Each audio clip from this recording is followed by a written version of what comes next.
Et on vous accompagne jusqu'à 10h. On est avec François Molins, ancien procureur général près la Cour de cassation. Vous avez écrit « Au nom du peuple français ». Vous êtes celui qui nous avait accompagnés dans les moments, je le disais, les plus douloureux. Vous étiez procureur de la République de Paris au moment des attentats de 2015, de 2016. Je voudrais d'abord vous poser une question sur la justice au quotidien. Et c'est le ministre de la Justice lui-même qui, hier, chez nos confrères de TF1, a posé cette question. Est-ce qu'il ne faudrait pas, enfin c'est pas une question d'ailleurs, il y répond, il estime que les personnes qui sont en prison, les condamnés, devraient payer pour leur quotidien en prison. Oui. Écoutez, je vais vous répondre franchement. Ça a existé il y a très longtemps. Ça a été abandonné, je crois, en 2001 ou 2002. 2003, ouais. Franchement, c'est pas le problème prioritaire dans les prisons. La priorité dans les prisons, elle n'est pas là. La priorité dans les prisons, elle est d'avoir suffisamment de place pour héberger les gens, de leur offrir des conditions de dignité qui soient acceptables. Je rappelle que la France a été condamnée plusieurs fois par la Cour européenne à l'occasion des conditions de détention, jugées indignes. Et puis, je pense qu'il faut permettre à l'administration pénitentiaire de pouvoir mener en prison des actions de réinsertion. Donc les faire payer, non. Bon, mais ils payent déjà, d'ailleurs. Franchement, c'est pas un sujet. Moi, je dirais que c'est un objet ou un marqueur politique, mais je pense que c'est pas ça qui va régler le fond des choses. Et les problèmes de fond sont pas là. Non mais François Molins, il paye déjà dans la mesure où si vous ne payez pas en prison, vous avez à peine ce qu'il faut vous pouvez pas cantiner, à manger, vous pouvez pas cantiner, vous pouvez pas améliorer votre quotidien. Donc la plupart des gens ont besoin. Il faudrait donner du travail. Je crois qu'il n'y a pas le quart des détenus français qui ont un travail. Il faudrait donner du travail. 27% c'est tout ça. C'est comme ça qu'on a. La prison, elle est là pour essayer de remettre les gens dans le droit chemin. Donc il faut essayer de les réinsérer.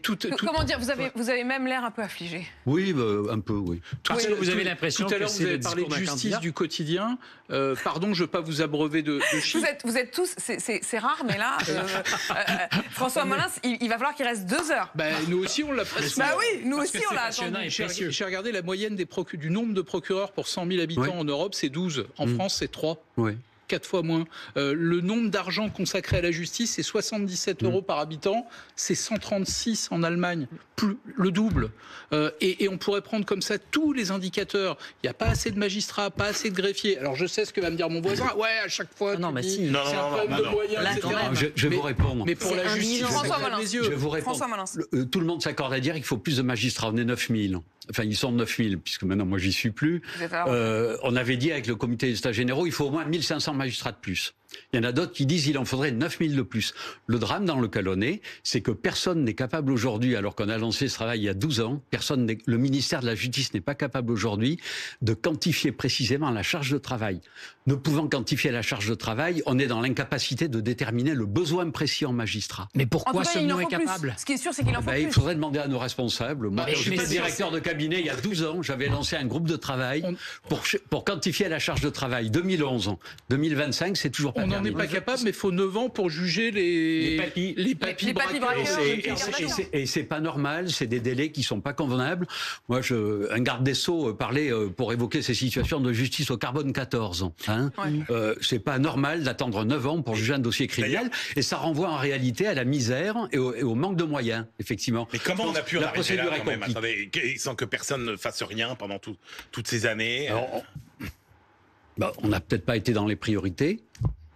Au niveau du budget de l'État, et surtout, si vous voulez, je pense qu'on paye une situation qui fait que depuis une vingtaine d'années, les lois se sont accumulées et on s'est évertué, en ce qui concerne le responsable, à multiplier les missions et les compétences qu'on nous donnait, sans nous donner les moyens supplémentaires de les réaliser correctement. Donc petit à petit, l'institution s'est embolisée et ça s'est traduit par un rallongement des délais, des difficultés de conditions de travail. L'une des solutions évoquées, notamment face à la question des prisons, ce sont les courtes peines. Oui. C'est de plus en plus évoqué par beaucoup de vos confrères d'ailleurs, et qui évoquent notamment les Pays-Bas qui auraient eu la recette miracle en faisant des petites peines. Nous ici, c'est l'inverse, c'est-à-dire que si nous n'appliquons en France que les lourdes peines.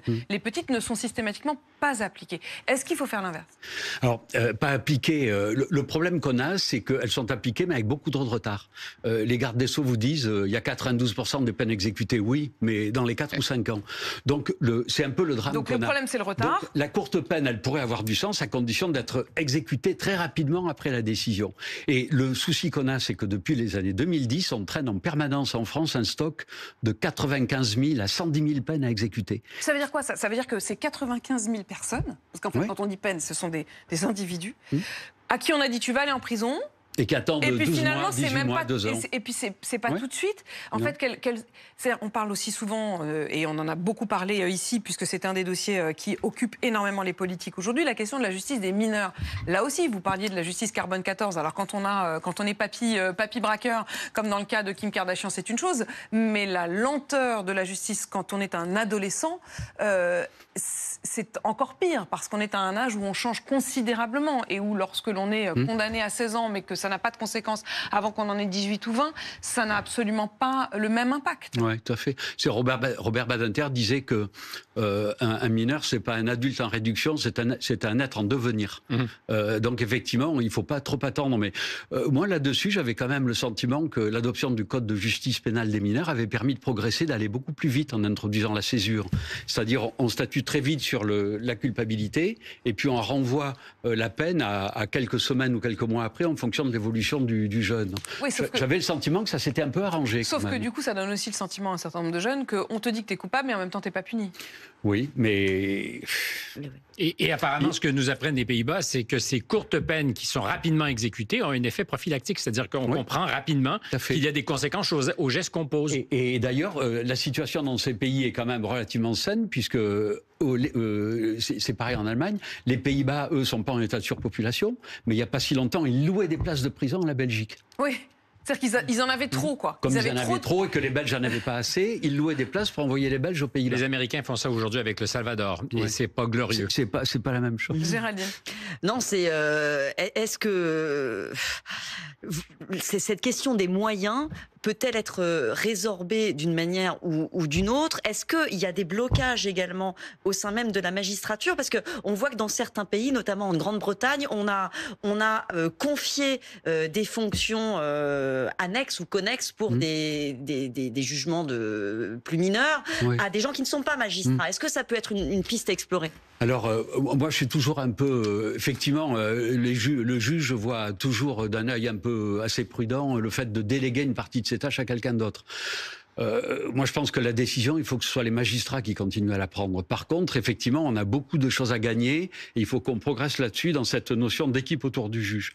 C'est-à-dire qu'il faut qu'on prenne l'habitude de travailler différemment, être moins individualiste, faire confiance, savoir s'entourer, comme on le fait dans certains pays au Canada, je pense d'ailleurs, ça se fait un peu comme ça, et dans des tas de pays, et effectivement avoir des gens qui vont venir autour de vous pour vous aider à préparer les décisions, voire à la faire, et puis vous n'avez plus qu'à la valider. Et ça, c'est possible pour les petits contentieux. Vous avez parlé tout à l'heure, François Molins, de la question de la pédagogie, du fait qu'il fallait parler davantage. Vous êtes d'ailleurs celui qui avait instauré cette prise de parole quotidienne du procureur, lorsque vous étiez vous-même procureur, dans le contexte exceptionnel des attentats.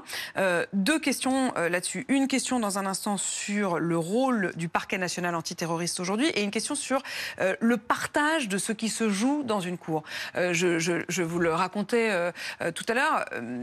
J'ai vu récemment ces remarquables documentaires qui sont proposés par nos confrères de France Télévisions, qu'on peut voir en replay, que je recommande à tout le monde, des plus jeunes aux plus âgés, sur les procès Barbie et les procès Papon.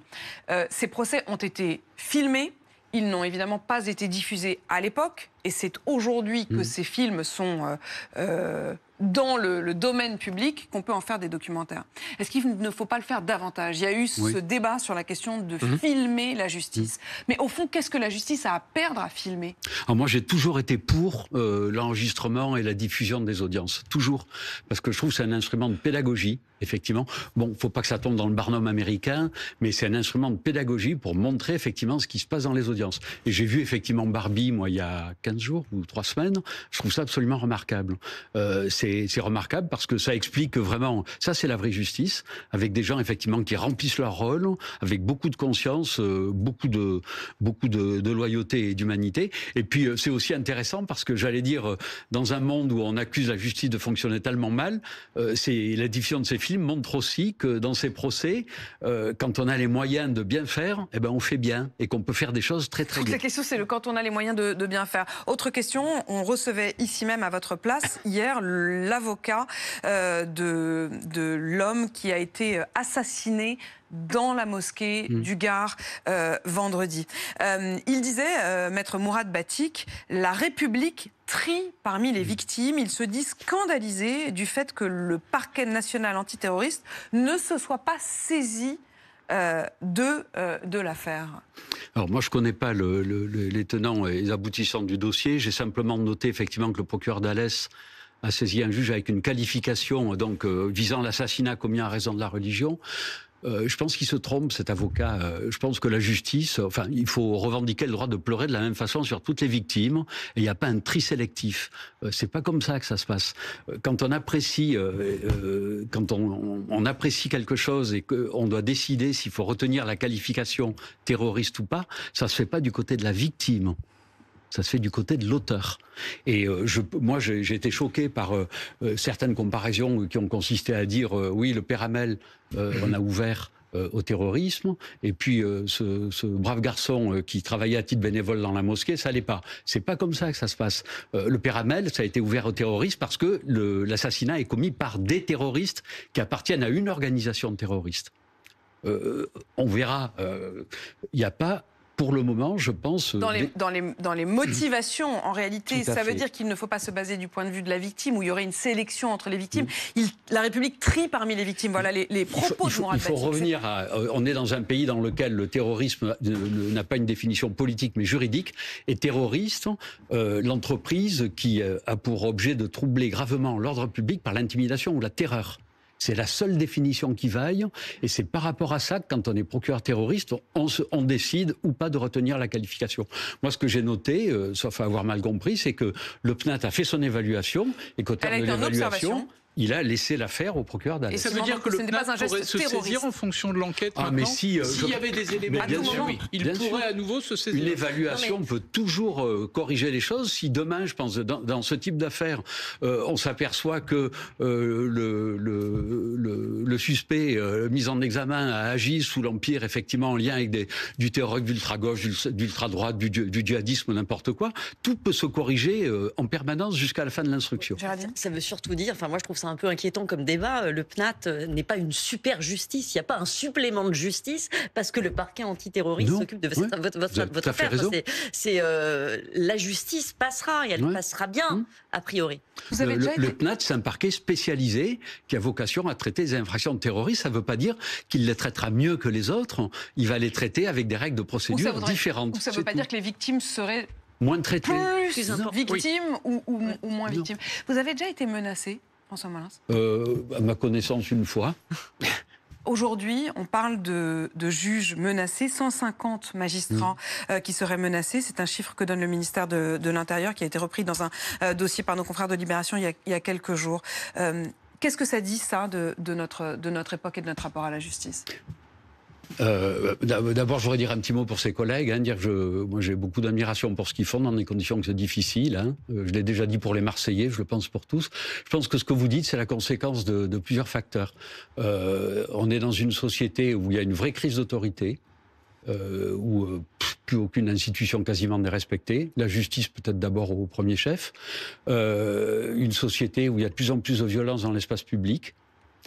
Et effectivement, donc il faut se demander pourquoi. Alors je disais tout à l'heure que moi je pense que effectivement il y a une dérive sociale, il y a certainement une forme de crise démocratique où on vient contester la légitimité du juge. Ce procès en légitimité est alimenté, je me répète, par la montée du populisme qui vise à tenir effectivement des discours dans lesquels on vient délégitimer l'action de la justice. Il y a un continuum entre les deux ? Entre la parole de certains responsables politiques qui attaquent les juges et la violence dont certains font l'objet. Je pense que nombre de responsables politiques ont joué avec le feu, avec des prises de parole publiques depuis un certain nombre d'années, qui les ont vus soit discréditer l'action de la justice, avec des discours. Quand on discrédite une institution, on l'affaiblit. Ça, je pense que c'est une constante, et qui aussi ont une part de responsabilité en ne tenant pas compte des décisions de justice qui étaient rendues. Mais vous pensez à qui ? Bon, je ne veux pas donner d'exemple, ils se reconnaîtront. Mais il y en a des tas. Est-ce que vous pensez... Mais sauf que quand vous avez un ministre de l'Intérieur qui vient vous dire qu'il se réserve le droit de ne pas respecter une décision de la Cour européenne ou d'une Cour française, moi, ça me pose quand même un problème. Mais ces prises de position, elles sont quand même le fruit de ce qui remonte d'une frustration, puisque vous parlez au nom un peu des Français. Vous voyez bien ces frustrations des Français par rapport à des décisions qu'ils trouvent trop laxistes. Ils comprennent pas que les délinquants soient relâchés, etc. Donc ce populisme, il y a un terreau quand même. Il ne prospérerait pas s'il n'y avait pas un terreau. François Molins. Oui, bien sûr. Mais en termes de laxisme, là aussi, il faut redresser les choses. On est laxiste, mais il n'y a jamais eu autant de monde dans les prisons. 82 000 détenus pour 62 000 places. Et la moyenne des peines... Mais est-ce que c'est dû au... Vous avez parlé aussi de 100 000 peines non exécutées. La moyenne des peines a été augmentée de 2 mois et demi en l'espace de quelques années. Le problème qu'on a, c'est qu'on n'est pas capable de mettre à exécution rapidement les peines prononcées. C'est pas un problème de laxisme, ça. C'est un problème d'organisation et de textes qui sont mal ficelés. Et François Molins, vous évoquiez tout à l'heure effectivement ces politiques qui mettent en doute des décisions de justice. Lorsque vous voyez à la une du journal du dimanche Bruno Retailleau, ministre de l'Intérieur, qui, il y a quelques semaines, disait « Notre droit ne protège plus les Français ». C'est à ça que vous pensez ? Écoutez, tout le monde a le droit d'avoir ses opinions. Si les politiques estiment que le droit ne protège plus les Français, libre à eux de le modifier. On va dire c'est la responsabilité première. La responsabilité première d'un politique, c'est d'améliorer la vie des gens et effectivement de construire et de permettre l'élaboration de lois qui vont permettre de résoudre les problèmes qui sont posés. C'est l'essence de la responsabilité politique, ça. Donc si le droit ne protège pas assez, la volonté nationale peut le faire évoluer. Je sens et chez c'est normal. vous, François Molins, une retenue qui est à la fois due à la netteté et à la précision des mots que vous devez utiliser. Et on se souvient en particulier que dans les moments où chaque mot était scruté, lorsque vous étiez le soir face à nous, Français, hébétés, saisis d'effroi par les attentats. Mais il y a aussi, je trouve dans cette retenue, vous vous dites, je ne peux pas laisser sortir ma colère. Est-ce qu'il y a de ça aussi ? Mais des fois, je reconnais que je suis un peu excédé de voir certains problèmes de fond qui sont sur la table depuis des années et des années, qui ne sont toujours pas réglés, par, je pense, manque de volonté, et notamment de volonté politique de les régler. Je pense qu'on devrait s'attacher parfois à faire beaucoup moins de communication. Ils ne vous plaisent pas, les politiques ? Non, j'ai beaucoup de respect pour la fonction politique. Peut-être c'est parce que vous avez du respect pour la fonction politique que vous êtes déçu par la classe politique. Peut-être je l'idéalise trop et que c'est peut-être pour ça que je suis assez déçu par la classe politique. Vous n'avez jamais voulu, à un moment, vous ? J'ai eu une expérience... Je raconte dans mon livre en disant que c'est un pas de côté. J'ai eu une expérience de 2 ans et demi en cabinet. Et ce qui m'a profondément gêné, c'est que j'ai eu le sentiment, à un moment donné, que les choses n'avançaient pas assez vite. Et puis, j'ai eu le sentiment, à un moment donné, que je perdais une forme de liberté, dans la mesure où, effectivement, quand on est dans un organe politique ou qu'on a ce type de responsabilité, on peut être amené à soutenir des choses avec lesquelles on n'est pas toujours entièrement d'accord. Et ça, c'est quelque chose qui me gênait profondément. Votre intégrité, surtout en termes de liberté et d'indépendance. Voilà. Donc, je pense qu'on peut aussi se rendre utile autrement qu'en faisant de la politique. Donc, c'est ce que j'essaie de faire à mon tout petit niveau. François Molins, dans un monde cynique, vous pouvez imaginer, vous, qu'on choisisse de ne pas régler certains problèmes parce que ça permet ensuite de dire le système ne fonctionne pas et je vais incarner, moi, la solution. Tout à fait, c'est possible. C'est possible et on voit à votre sourire que vous le pensez. Merci François Molins d'être venu avec nous. On a bien compris qu'on aura besoin de vous réinviter parce qu'on a encore de très nombreuses questions à vous poser. En tout cas, on trouvera un certain nombre de réponses dans votre livre que je recommande, Au nom du peuple français, vos mémoires chez Flammarion.